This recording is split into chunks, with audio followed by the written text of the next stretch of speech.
It's just after 2 o'clock on Wednesday, August 30th. Idalia made landfall this morning at 7:45 as a Category 3 on the cusp of being a Category 4 after it was a 4 early this morning with winds of 125 miles per hour. But now, in the aftermath of that storm, there is still storm surge flooding. Look at this image. This is coming in from the north side of the Tampa Bay Metro.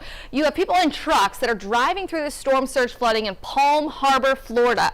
So this is right by the Gulf of Mexico, and this is storm surge flooding. People are driving around in trucks. You see we got two folks that are just standing in the floodwaters thinking that's a cool thing to do. You don't know what's in those floodwaters. You don't know the integrity of the road surface below them. You don't know if there could be live wires in them. So we always caution you not to go into floodwaters and storm surge. But luckily this is no longer water crashing over the shore. This is just floodwaters that are stuck there and can't get back over the other side, it appears, right along. Looks like it's a little beach right there. So that's in Palm Harbor, Florida. Also Crystal River, we've been watching here, flooding.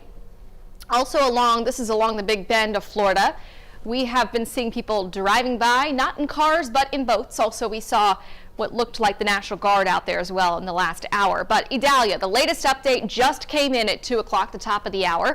Winds now are 75 miles per hour, so that is the lower end of a Category 1 hurricane. This thing going over the Okefenokee Swamp right now. We do expect this is going to keep moving quickly through southeastern Georgia, and by this evening, the center of Idalia will be over South Carolina, moving into North Carolina overnight. So this is moving quickly, 20 miles per hour to the northeast, and that kick to the east, we've been noticing a lot more in the last couple of hours. So it made landfall right in here, came up towards Valdosta, and now that movement is more northeast instead of north-northeast. The strongest wind still, this is the eye, what is still apparent as an eye on radar.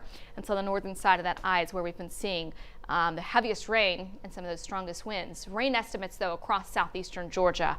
I mean, impressive is an understatement with some of these. We know in tropical systems we can get heavy rain that leads to flooding, but this is just in the last 24 hours. So as the storm, really in the last 6 hours, the storm came on shore.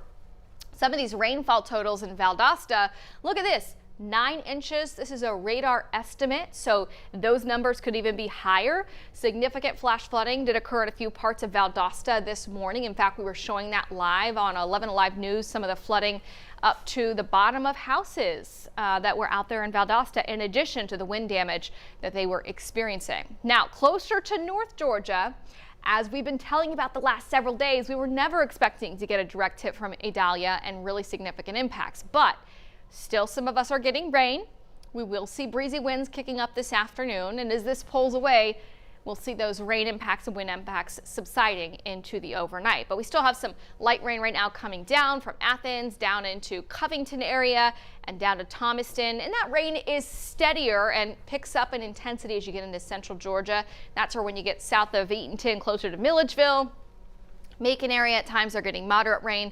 But on the northwestern side of this, it's almost a sharp contrast between that saturation and a little bit of drier air trying to work its way in from the northeast on the northwest side of this. So we're not seeing any raindrops falling north and west of Atlanta. You can see how the rain picks up as you drive along I-16 down from Vidalia to Statesboro, Georgia College and State University. We've got the temperatures this afternoon with this extra cloud cover and rain for us going to hold cooler than they were yesterday. But here's the new track from the Hurricane Center.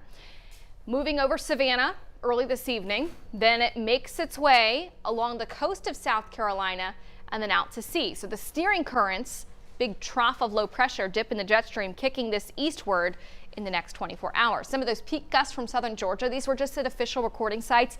There was an unofficial, I guess I would call it, pickup of a wind, a recording site at Valdosta Airport. I saw a sensor pick up 108 for the wind gust before it got knocked offline earlier. 64 mile per hour in Moody Air Force Base, that's down near Valdosta, and then also Thomasville. That's not Thomaston, Thomasville, down all the way in southern Georgia. That was also above 40 miles per hour. Hurricane warning continues Valdosta to Savannah. Tropical storm warnings as far north as Macon.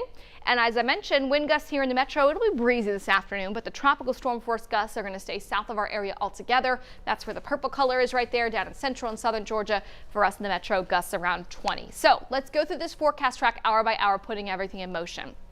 Steady rain picks up in intensity the further south and east that you go. So here in Atlanta, Peachtree City, out towards Gwinnett County, yes, some lighter showers possible with that steadier rain, but the widespread, more significant rain south and east of us altogether. But a little bit of steady rain still the next couple of hours, working through Eatonton and Thomaston, and then up in northwest Georgia. We might see a few little rain bands try to form. Those could put down some brief heavy rainfall, but by 7 o'clock this evening, that steady rainfall from Idalia, it's moving out of the area altogether and moving off towards Augusta and into South Carolina. So later on this evening, we should see a drying trend, even maybe a little hint of sunshine just as the sun is setting. And temps today, thanks to our northeast breeze, is going to hold. They're going to hold cooler in the low 80s. All right, flood alert, still the flood watch. Greene, Putnam counties down to the Macon area and points south and east. So here's the big picture forecast track. The storm moving very quickly right along the coast. And by tomorrow morning, afternoon, this thing is booking it out to sea, and it'll meander in the Atlantic from there. So we are not expecting high impacts. We will see some of us some rain. Some of us are just going to feel breeziness this afternoon with a bit of extra cloud cover. And again, all the rain potential is going to be highest south and east of our area. So that's really the latest on Idalia. So let me recap the forecast for today. Few little rain bands possible here in the metro. The steadier rain is mainly south and east of Atlanta as we head our way through the day today. And then that will all be clearing out of here. 7 o'clock, between 7 and 11, a lot of the cloud cover even clears out. Let me show you tomorrow, though, on the forecast track. Cloud cover clearing out overnight. Tomorrow will be a mix of clouds and sunshine. We keep it mostly dry. We left a 20% chance and there could be a stray shower. But tomorrow the temperatures will hold in the 80s, probably might be a 90 or 2, but mostly in the 80s for across North Georgia. All right, here's your 7-day forecast through the weekend.